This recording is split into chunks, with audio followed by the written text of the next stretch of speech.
¿Y si te dijera que tu salud, tus emociones y hasta tus hábitos están programados por tu historia familiar? En este episodio de Viviendo sin Edad, descubre cómo la biodescodificación, la terapia transgeneracional y la medicina antienvejecimiento pueden ayudarte a reprogramar tu vida. No te lo pierdas. Bienvenidos a un nuevo episodio de Viviendo sin Edad, donde hablamos de temas longevidad, antienvejecimiento, salud, bienestar, salud mental, y por eso les he traído una invitada espectacular. Ella es María Fernanda Cuarán. Ella es terapéutica transgeneracional, pero tiene otra profesión que es gobierno. Eres profesional en gobierno y relaciones internacionales, trabajo en género y migración, y ha trabajado en el sector público, pero ahorita creo que no haces nada de esto, ¿verdad? No.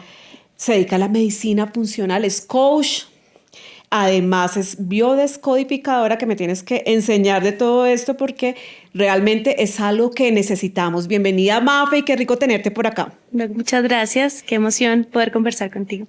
Bueno, y me faltó algo muy importante, y es que ella acaba de lanzar su libro. Su libro, tienes el lanzamiento próximamente, ¿no? En Bogotá, correcto. Bueno, y María Fernanda acaba de lanzar su libro, se llama Reconcíliate y tiene que ver con todo lo que estamos hablando. Así que bienvenida, Mafe, y cuéntanos, ¿qué es eso de medicina transgeneracional? De ser coach transgeneracional, ¿qué es eso? Explícanos, por favor. Bueno, la terapia transgeneracional es un camino muy hermoso que encontré cuando empecé a sanar, y es una herramienta fundamental que creería yo que debería tener cualquier profesional de la salud en mente. De hecho, la medicina tradicional siempre te pregunta, y pues tú lo sabes, ¿qué condiciones tienen tus familiares? No, cuéntame, ¿qué tiene tu mamá y tu papá a nivel simplemente de diagnóstico? Pero muchas veces nos olvidamos de esos programas biológicos que les llamo yo que nos enseñaron. Aprendimos a comer en casa, el lenguaje del amor lo aprendimos en casa, y muchos de los traumas, de los conflictos, de los miedos y de los bloqueos que tenemos en la adultez vienen de ahí, sobre todo antes de los 10 años. Entonces, me interesó muchísimo porque cuando atendía a mis pacientes a través de la medicina funcional y de la biodecodificación, me di cuenta que si no hablábamos de esos primeros programas familiares, se quedaba corta la consulta. Así que la terapia transgeneracional es ver un poquito de esas raíces, de ese padre, de esa madre, de esa abuela y ese abuelo, e incluso de esos bisabuelos, porque algunos tienen información. Y más allá de ir a criticar, juzgar, saldar la deuda pendiente, ¿no? Que no me dieron, que no hicieron, es reconocer esa voz que hay en ti que corresponde a esos ancestros. Porque muchos de los que ahora se llaman, no, es que me llamo igual a mi abuelo. No, es que soy Eduardito III. No, es que me pusieron el nombre en honor a una tía. Si no vemos ese transgeneracional, esa carga familiar en el buen sentido de la palabra, o ese bagaje histórico de cada familia, pues dejamos mucha información de lado que es fundamental para la salud mental y emocional de las personas. Así que eso es la terapia transgeneracional. Bueno, Mafe, ¿y esto es una rama de la medicina funcional? Cuéntame, ¿o es esa parte, es una ciencia aparte? Mira que cuando empecé a estudiar medicina funcional, que es una rama en Estados Unidos, digamos que acá en Latinoamérica ya se habla de una especialización, de un enfoque. La medicina funcional va a la raíz, y tú que trabajas estos temas, hablamos del intestino, de sanar el intestino, y de ahí en adelante ver toda la consecuencia de muchos diagnósticos. Dentro de la medicina funcional se habla mucho de ver el estilo de vida y de ver dónde la persona aprendió a comer, aprendió a dormir. Ahí me empecé a interesar. Ellos hablan mucho de los ancestros, pero finalmente es un enfoque alternativo de la psicología, que es la psicogenealogía, lo que llamamos psicogenealogía. Entonces, la terapia transgeneracional tiene esta base más desde el enfoque, sí, digamos, desde la psicología y la psiquiatría, que más desde la medicina. Es complementario a la medicina. Bueno, Mafe, y tú estudiaste, eres colombiana, estudiaste en el externado, gobierno y relaciones internacionales, por Dios. O sea, ¿tú desde chiquita quisiste esto o qué pasó ahí?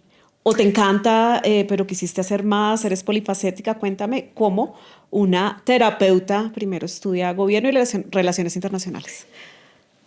Esto tiene una historia detrás porque hace poco en terapia, porque los terapeutas nos tenemos que terapiar también, Claro. me di cuenta que siempre fui terapeuta.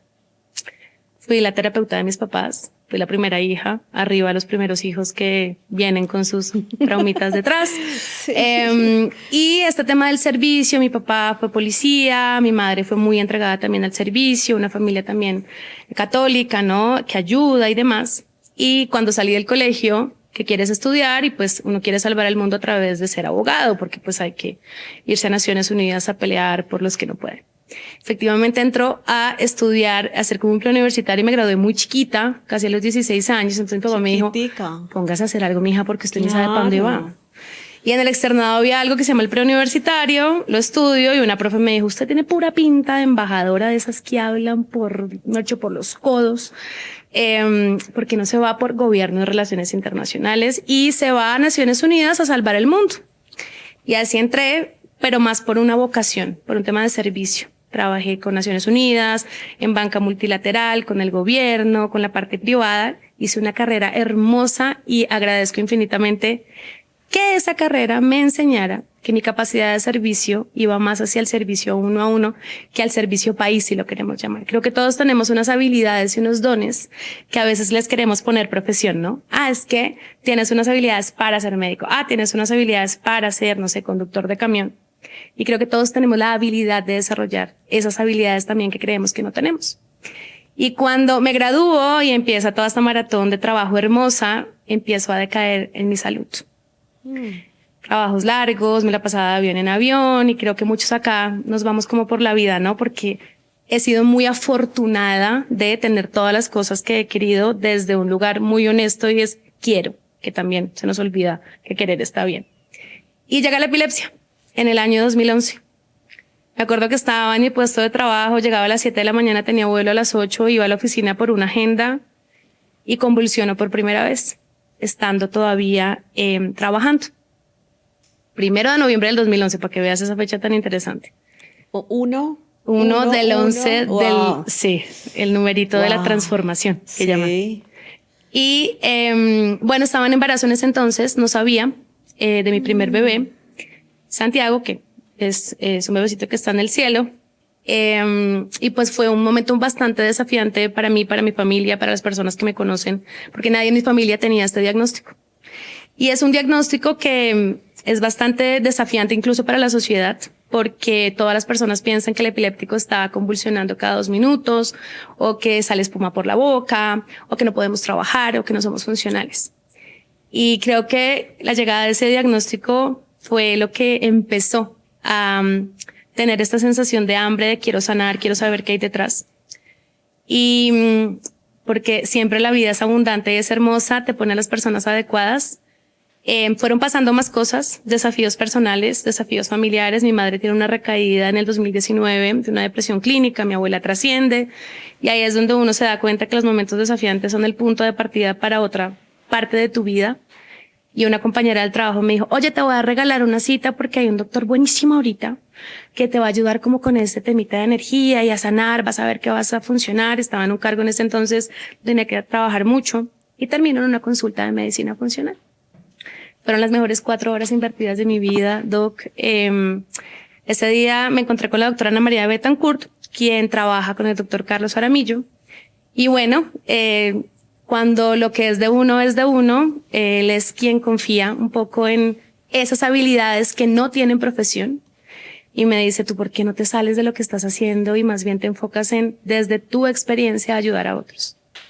Y bueno, me abre el camino para la medicina funcional, me pongo a estudiar coach en medicina funcional en Estados Unidos y termino en este camino hermoso de acompañar a otros desde otra orilla, desde una experiencia personal, pero también con ese sentido de he estado donde tú estás y sé de qué te estoy hablando un poco, que a veces necesitamos también como esa vibración de este no me está hablando de algo que no sabe. Y aquí estamos y ahí vamos. Bueno, Mafe, yo te sigo en redes sociales desde hace un tiempo y debo confesar que te conocí personalmente en Guadalajara, en la Feria del Libro de Guadalajara, porque tenemos algo en común y es que somos autoras. Y pues, como tú dices, uno hace match, ¿no? Con las personas que son como similares a uno, parecidas. Pero Me di cuenta en tus redes sociales que tú tienes más diagnósticos y tú hablas además que el diagnóstico no te define. Cuéntame un poco más de esos diagnósticos y qué pasó con esos diagnósticos y cuéntamelo todo. Pues mira que cuando llega la epilepsia, yo ya tenía un trastorno alimenticio de larga data, pero pues un trastorno alimenticio socialmente es falta de voluntad.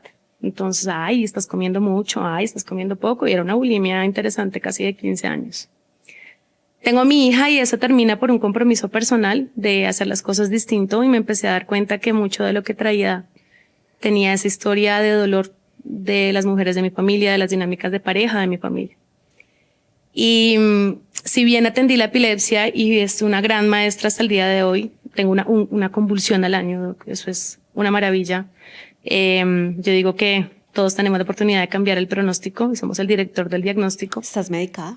Estoy medicada. ¿Pero con medicina funcional o no? De las dos. Neurología, medicina funcional. Funcional, yo, como digo yo, sueroterapia, todo me lo hago. Me he dicho, lo que sea bienvenido. Como toxicología y demás. De todo, como porque compromiso. Eso es importante, Mafe, porque no podemos, es decir, la medicina funcional va a la raíz, pero no podemos reemplazar, si ya tenemos un diagnóstico, reemplazar los medicamentos del neurólogo, porque pues expone la vida, ¿no? O sea, y no hay que exponerse ni que tu salud se deteriore, ¿no? Y ese es un gran punto, Doc, porque todo es complementario. No podemos ir dejando por ahí cualquier tratamiento a medias. Yo hago todo, pero lo termino. Y lo hago todo con convicción, porque el tema no es que voy a hacer esta terapia, me voy a leer las carticas y voy a ir a terapia, entonces dejo el medicamento. No, hay que hacerlo todo con convicción y compromiso. Pero entonces desatendí otras cosas, porque el diagnóstico estaba, pero yo en ese entonces, mis grandes maestros también han sido mis relaciones interpersonales, mis parejas. De hecho hace poco hice una publicación sobre eso, cada hombre ha traído su medicina también a mi vida y estaba con una persona que me estaba abriendo todas las heridas posibles, como diciendo, listo, vengo a abrirle lo que no ha querido abrir, porque ya abrió ciertas cosas, pero faltan otras. Y en ese entonces tuve un tema de consumo de sustancias, en esa búsqueda también de dopar ciertas cosas porque era bastante difícil. Hace poco empecé a hablar de este tema porque creo que todos buscamos en algo, en la comida, en las drogas, en el alcohol, en el sexo, muchos dopantes en la vida sin darnos cuenta y al final tenemos un vacío grande, una tristeza que no hemos solucionado. Yo tenía una tristeza no mía solamente, sino de verdad de las mujeres de mi familia que no les habían dado voz. Y empecé a darles voz. Y llega el linfoma, que es un cáncer en el sistema linfático, no Hodgkin. Hay muchos tipos de cáncer linfático, Hodgkin y no Hodgkin, cada uno tiene, digamos, como su especificidad. Yo en este momento tengo uno que se llama linfoma no Hodgkin, de muy buen pronóstico, como dicen los médicos, enfermedad estable, pero yo le llamo diagnóstico, porque no me siento enferma. Y impresión diagnóstica. Eso, decir. Me gusta. Impresión diagnóstica. Pero todavía no, o sea, depende. Exacto. El año pasado, en el 2023, ya ni sé en qué año estoy. En el 2023, yo me iba a vivir a México. México es un país que a mí me trae cosas maravillosas, me fascina. Y todo estaba dado para vivir, apartamento, casa, carro, beca, todo. Y me mandaron a hacer unos exámenes médicos para poder, digamos, acceder al trabajo. Exacto. Okay. Y ahí encuentran las masas que me acompañan el día de hoy. Una en la parte perineal y otra en la parte retroperineal. ¿Qué examen te hicieron? Un TAC de abdomen. Porque tengo gastritis. Entonces fue como, miremos cómo está tu gastritis y tu tema, porque tengo como un dolorcito. Y las encontraron de forma incidental, lo cual agradezco enormemente porque pues finalmente me llevó a poder atravesar ese año. Esto fue todo casi el 2023-2024, que finalmente ya en mayo del 2024 me dan como el nombre rimbombante, porque es un tipo de linfoma al que es mejor no hacerle quimioterapia ni radioterapia. Y yo creo que es bien importante esto que te voy a decir porque dije, wow, es increíble, voy a tener un diagnóstico que me va a acompañar, ya no uno sino dos. Y es como el recordatorio de cuídate, no bajes la guardia. Yo soy una persona bastante terca, para que me digan a mí algo y que lo pueda hacer. Dije, ok, la divinidad, la vida, el Dios, en lo que ustedes crean, dijo, te voy a dejar como un recuerdito así como el lunar, para que te acuerdes que si me bajas la guardia contigo, la cosa se nos va a complicar. Y lo que no se soluciona, se repite. Lo que se resiste, persiste. Y cada diagnóstico ha traído parte del proceso de sanación personal. Y el sistema linfático, que es un sistema que limpia, ¿no? Que te acompaña, que refuerza también tu sistema inmunológico, que hace parte de ese mecanismo protector de tu cuerpo. Yo llevaba mucho tiempo protegiéndome. Y eso es lo lindo que yo hablo de la biodecodificación. Es que cada parte de tu cuerpo siempre te va a decir algo. El cuerpo nunca miente. Hay pacientes que llegan a mi consulta y dicen, no, yo estoy súper bien. ¿Qué diagnóstico tienes? Endometriosis, hipotiroidismo. Y yo, ya. Estamos súper bien. El cuerpo nunca te va a mentir, Doc, y tú lo sabes. Siempre va a hablar, y va a hablar de la forma más linda o más desafiante, que es a través de un diagnóstico. Mafe, ¿tuviste miedo con ese diagnóstico cuando te encontraron las masas? ¿Qué emoción se apoderó de ti en ese momento? Como la preocupación y la frustración. Okay. Porque yo ya venía de un diagnóstico y uno cree que ya se ha terapiado y se ha hecho de todo. Yo decía, Dios mío, pero aquí vamos con el otro. O sea, ¿qué hay detrás de este? Y tengo una nena, mi hija en tierra. Claro, ya el temor no es solo mío. Quiero vivir un montón porque... Para estar con ella, cuidarla, claro, verla crecer. Total. Es como ya no se trata solo de mí. De verdad que vengo con alguien que también espera de mí y está viéndome. Y tuve rabia, como mal genio, porque dije, a ver, si yo tengo las herramientas, y eso pasa mucho en los profesionales también de la salud, ay, pero ¿por qué se enferma el médico? Hombre. Porque es un ser humano. Exacto. Entonces creo que había mucha como congestión, llamémoslo así, por lo que represento en este momento como terapeuta, lo que represento como mamá y los sueños que tengo. Entonces dije, a ver, vamos a crear una ruta de diagnóstico, que es lo que también hablo en el libro. Digo, vamos a abarcarlo como lo hicimos con la epilepsia. Y él no me tiene a mí, lo tengo yo a él. Y encontré en cada persona, como te digo, yo no me quedo quieta, y esa es otra. Indaguen, pregunten, averigüen. O sea, el médico es un camino, pero también, bueno, no vayan a Google directamente, por favor, no lo hagan, que es doctor Google, no lo es, pero hay muchas herramientas. Entonces empecé a ver qué necesitaba. Y bueno, encontré en la hipnosis consciente, en las constelaciones familiares, en diferentes terapias también un poco ese reencuentro con mi sistema nervioso. Ay, cada sistema es tan lindo y yo digo que habla de una forma bonita. Y le empecé a hablar un poco, digamos, desde esa autoterapia.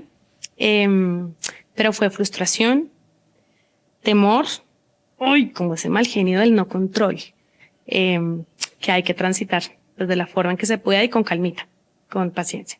Bueno, hablemos un poco de la terapia transgeneracional y de lo que es el diagnóstico. Tú hablabas algo de soy el primer hijo. ¿Qué pasa con el primer hijo? Porque es que a mí sí me han dicho y yo sí he sentido es que es como la responsabilidad, ¿no? Yo tengo 2 hermanos y mis papás es que sea el ejemplo de sus hermanos. Y toda la vida eso como que uno ya está grande y todo y sigue pasando. Y, por ejemplo, mi mamá fue la primera hija. Entonces uno dice, uy, qué interesante. ¿Qué pasa con los primeros hijos? Cuéntanos. Mira, para darle orden a esa respuesta, imagínense, cojan una hoja y coloquen al lado izquierdo a su mamá y al lado derecho a su papá. Y coloquen abajo, pues, cuántos hijos tuvieron, ¿no? Del mayor al menor. Luego, hagan lo mismo del lado de la mamá. ¿Qué número de hija fue la mamá? ¿Qué número de hijo fue el padre? Y uno empieza a ver una ¿Por sexo o...? Todos los hijos, por ejemplo, tu mamá fue la tercera de 8 hermanos. Pero ¿cierto? no importa el sexo, o sea, digamos, o que fue el primer hombre y la primera mujer, no, el primer hijo. Exacto. Okay. Entonces vamos primero como, si son 8 hermanos, tu mamá es la tercera, ¿cierto? Luego vemos si es la primera mujer. Ah, ok. Entonces luego miramos tu historia y dices, ay, yo también soy la primera. Ah, qué interesante. Ok, va el primer dato. El orden de llegada sí tiene un sentido. Los primeros hijos que no han tenido abortos antes, que eso es una información, por ejemplo, que preguntarle a nuestra madre a veces ni siquiera... Yo no soy la primera porque mi hermanito, el primero, falleció por en el útero. Mi mamá se cayó pobrecita y yo creo que ella debe tener un trauma por eso. Entonces eres la segunda. Soy la segunda. Exacto. Tu hermano limpió el útero de tu mamá. El útero es un músculo. Sí, claro. Y tú sabes que hay una memoria dentro del cuerpo, esa memoria somática, esa memoria interna. Entonces, ese primer hermano, en tu caso, limpió el útero de tu mamá. Okay. Cuando el útero está limpio, recoge mucho, que es lo que pasa incluso con el periodo menstrual mes a mes. Y es que cada mujer, a una les da más duro, a otra es difícil, ¿no? O más fácil, limpia. El útero es un lugar, es la casa, es el hogar. Entonces, tu mamá tuvo un útero con algunos emociones desafiantes.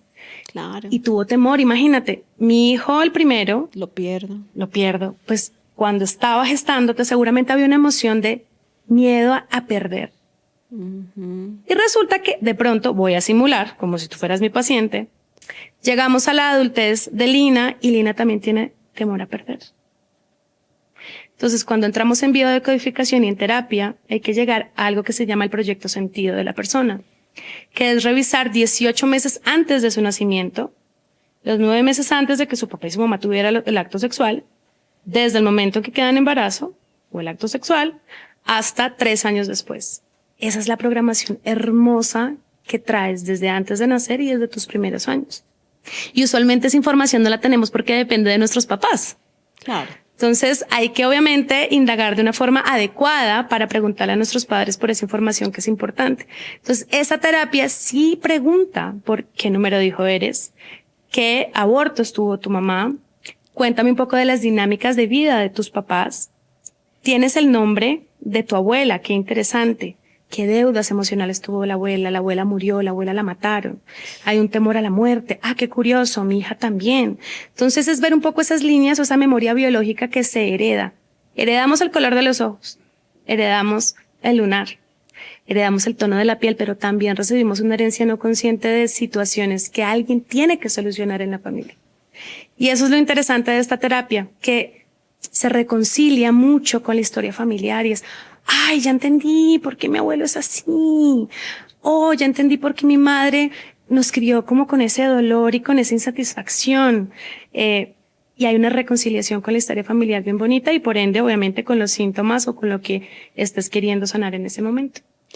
Yo he escuchado que no es bueno ponerle el nombre del tío, del abuelito, de la abuelita a los niños, que porque eso trae una carga. ¿Qué tan cierto es eso desde el punto de vista tuyo de la terapia transgeneracional? ¿Cierto, no cierto? Si fue alguien muy sano, sería bueno. ¿Cómo es eso? Si le fue bien. Si le fue bien, si no lo mataron. Sí. Hay algo que siempre digo y es, toma lo mejor de lo que creas y asúmelo con tu propio criterio, porque nosotros hablamos desde una orilla. Claro. Pero sería muy responsable de mi parte decirte que esto tiene también un componente de filtro. Es curioso para mí e interesante a través por lo menos de los pacientes que yo he visto, de la literatura que veo, de los estudios, que vamos con el ejemplo de Europa, ¿no? Entonces está el rey primero, el segundo, Carlitos III, Carlitos II, sí. Y eso tenía un sentido de preservar la historia familiar, el apellido, y ojalá el primero sea varón para que siga con la historia familiar. Y en psicogenealogía se habla mucho de eso, de que usualmente el primero querían que fuera varón, para que cuidara a la familia, para el papá dejarle las cosas. Entonces, en ese orden de ideas, si yo te puse Matilde, porque tu abuela se llamaba Matilde, y es muy importante para mí, pues hay que ver qué representaba Matilde. Esto no es una camisa de fuerza, no te puedo decir exactamente qué si es así, bueno o malo, pero es interesante ver que hay muchas similitudes. Sí, es verdad. Entonces dice, hay algo ahí. Es curioso que Matilde haya tenido endometriosis o miomas o bueno, desafíos en su útero y resulta que Matilda Junior también. Entonces hay algo ahí que viene de esta persona y esto se los dejo un poco también esa creencia adicional que tenga cada uno y es seguramente Matilda Junior viene a darle voz a su abuela y tiene los mismos ojos, qué curioso. Salió con los ojos claros de su abuela. Mira, y también tiene desafíos igual, qué interesante. Mamá no le da voz, le da voz la nieta. Y así vamos sanando la historia familiar. Wow, interesante. ¿Esto tendrá relación con la reencarnación en algún momento o no? O sea, ¿qué piensa pues esta ciencia al respecto? ¿Has leído ese libro de Brian Weiss? Que uno dice, wow. Pues yo no sé si creer la verdad, yo soy católica, así súper practicante, no, pero pues... Y no creen en eso, pero pues yo no sé, o sea, yo tengo las dudas. ¿Qué opinas tú como terapeuta al respecto? Aquí te voy a responder desde otra orilla y es ¿por qué no creer? Porque tenemos mucho para no creer, pero no para creer. Y es una sensación y es una percepción. Yo creo que y te lo voy a decir así, hace poco hablaba con mi hija que estamos muy en la tierra, muy abajo, y cuando miramos al cielo es como, wow, hay muy poca información y hay muchas cosas que no podemos de verdad decir a ciencia cierta que son, pero fuimos por la vida creyéndolas.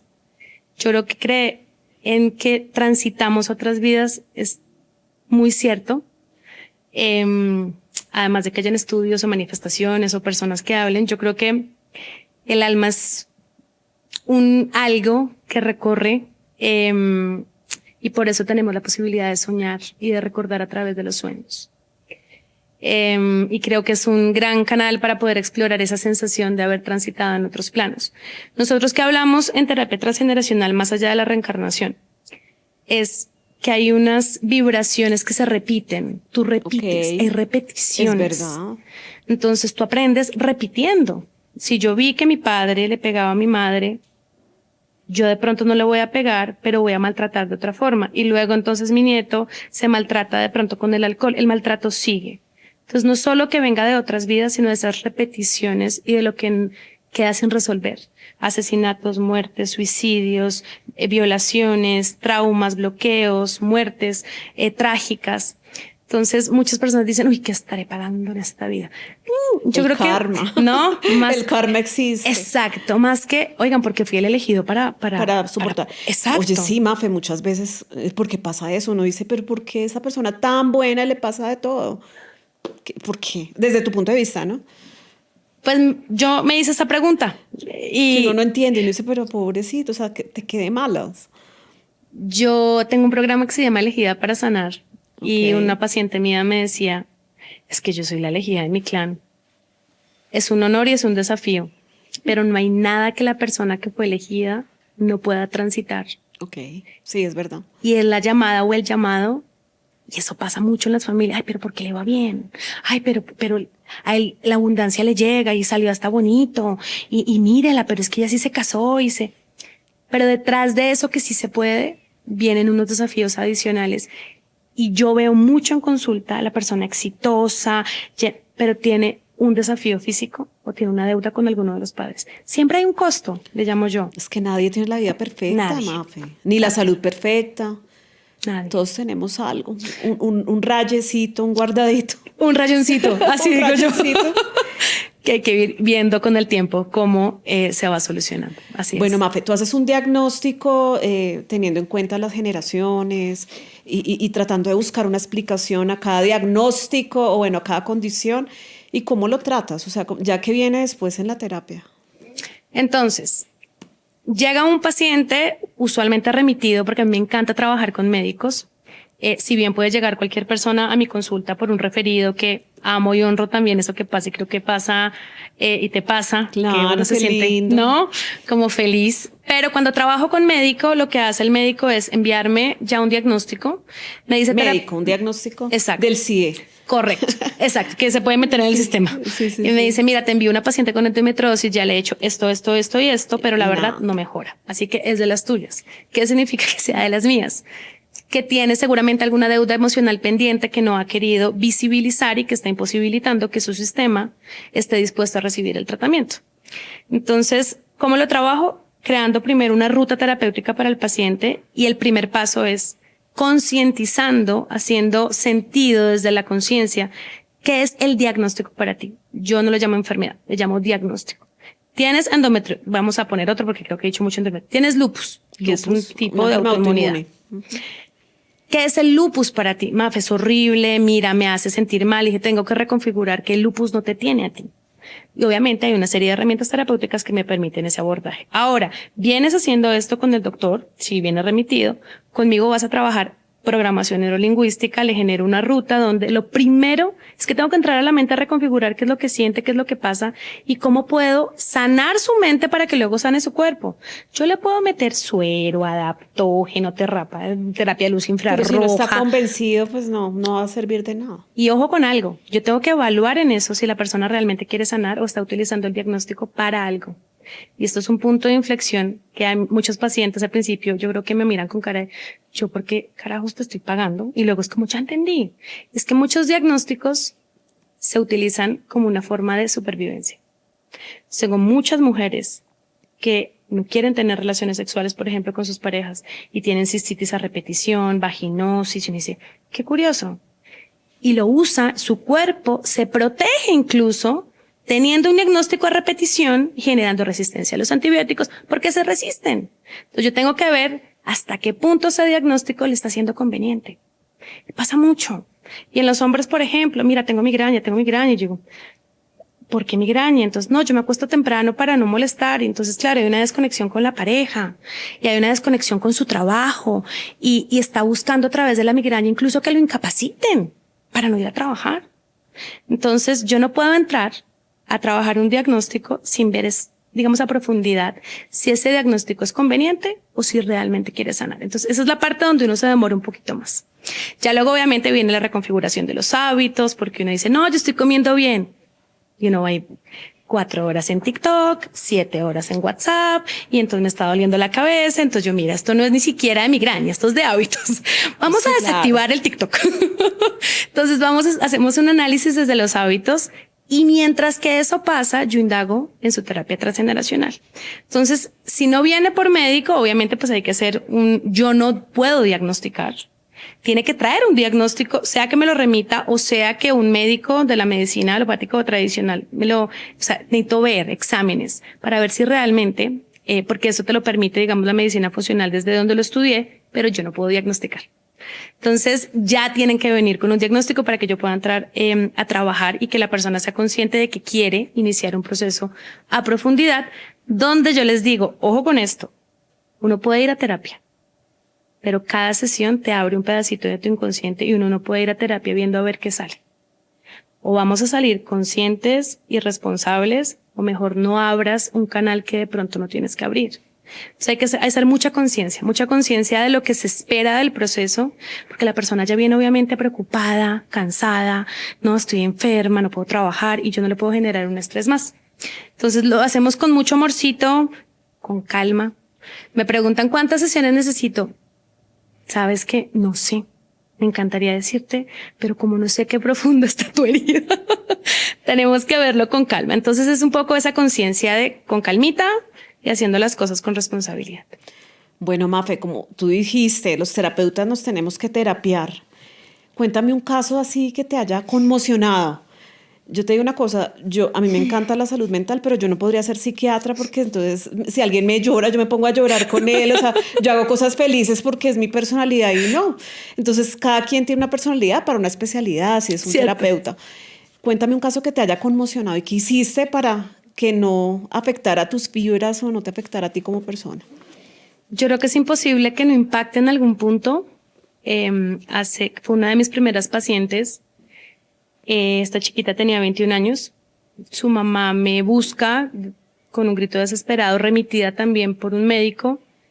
Y el médico me dice, mira, ya esto está complejo. Yo creo que tienes que más que atender a la chica, a la mamá. Pero no le digas. Hagamos un trabajo articulado para que a través de la niña lleguemos a la mamá. Cuando yo la siento, porque hago mucha terapia familiar, porque pues como se habla de terapia transgeneracional, termino con toda familias, la familia, el abuelito, la abuelita, exacto, como que termina el uno, termina el otro, casi, los gatos que aparecen en consulta, ¿no? Cada rato. La mamá me dice, mira, se ha intentado suicidar 17 veces. No, Dios. 21 años. Y ya no sé qué más hacer.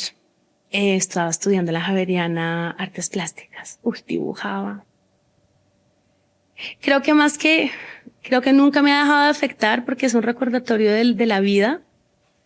Era una niña, era, porque hicimos un proceso muy hermoso donde efectivamente llegamos a su mamá. Su mamá se había casado con su mejor amigo, pero no era el papá de ella. Nunca se lo contó a su hija y su hija sabía que no era su papá, pero era su papá de crianza y lo amaba con toda su alma. Pero nunca ¿Ella no sabía? Nunca pudo con la mentira de su mamá, porque su mamá nunca se lo contó. Y bueno, un día me llama ella y me dice, Mafe, gracias por esta compañía, fuiste mi mamá durante el proceso, pero me voy a hacer muerte asistida a Canadá. Y creo que como terapeuta también te aterriza un poco a tu alcance.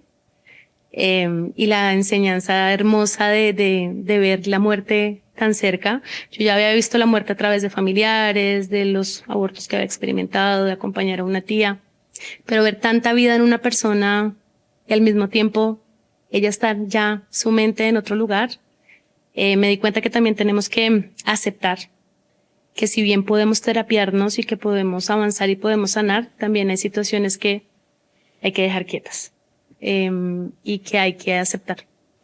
Y creo que ese ha sido el caso más, porque veo mucho abuso de familia, de mamá, hijos, veo otros desafíos de trauma, de cosas como que a mis pacientes los dejaban encerrados en la casa y sin comer 2 días. Y los papás salían a bailar y volvían a los 3 días.